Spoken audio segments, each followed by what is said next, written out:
Okay, Buster Keaton. His birthday was yesterday, and like I said, I wanted to do video for him yesterday, but I was really tired and I didn't want to, so doing it today. So happy belated birthday to him. He was a genius of a person.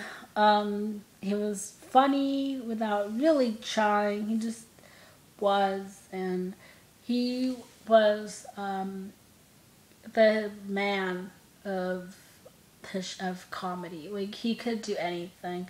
Pitfalls. He had the stone face. He just had all these things going for him, and he was never like, oh well, okay, people like me. He was always like, why do they like me this much? But I just think he was just, his characters really never got a fair shake, and I think that's why so many people like him, because he just seemed like he was very small man. He was very small, and to see him like get thrown around or people push him around, I kind of get sympathetic towards him a lot of the time. So I think maybe that's where the love comes from, and the fact that he was just so funny, and um, he seemed like a really good guy. He worked with he helped the Marx Brothers, and he helped Abbott and Costello. He wrote a lot of other stuff. Not I don't know. And he was like behind the scenes of their movies and everything. He didn't dislike the people. He just didn't like where comedy was going, the direction it was going, because he said like with Abbott and Costello, or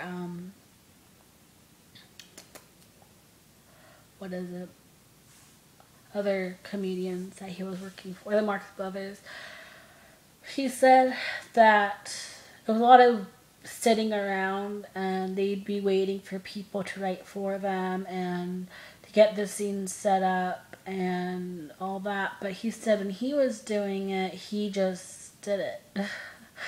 There wasn't any rehearsal. There wasn't a lot of sitting around. It was just like, okay, I'm going to do this.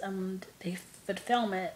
And he felt like that by having the studio so involved in the process, it took away from that whole like creative part of movie making and acting. And he was also very afraid of the talkies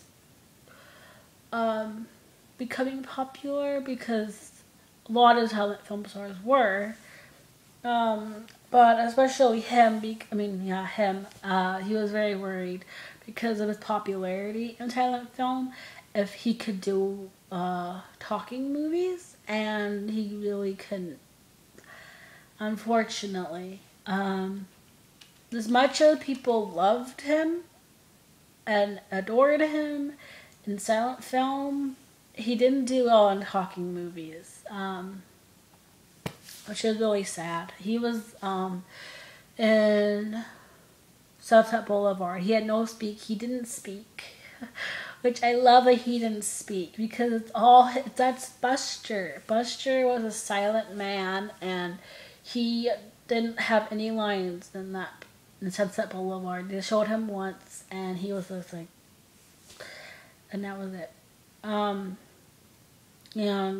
I love that he didn't say anything. I watched him in the Twilight Zone episode, and he was so cute as an old man. He didn't talk much there either. He really didn't want his, his character he was, to be shown. Like, he didn't want to talk. He didn't want to talk too much in talkies, because he still wanted to keep up his thing that he was doing, his personality in talent film, which was like the silent guy. He didn't say anything. He was stone-faced. That was his thing, and he didn't want to give it up. So he tried really hard to keep that going, but he was just wonderful, and I wish I had a movie of his to show right now, but I do not.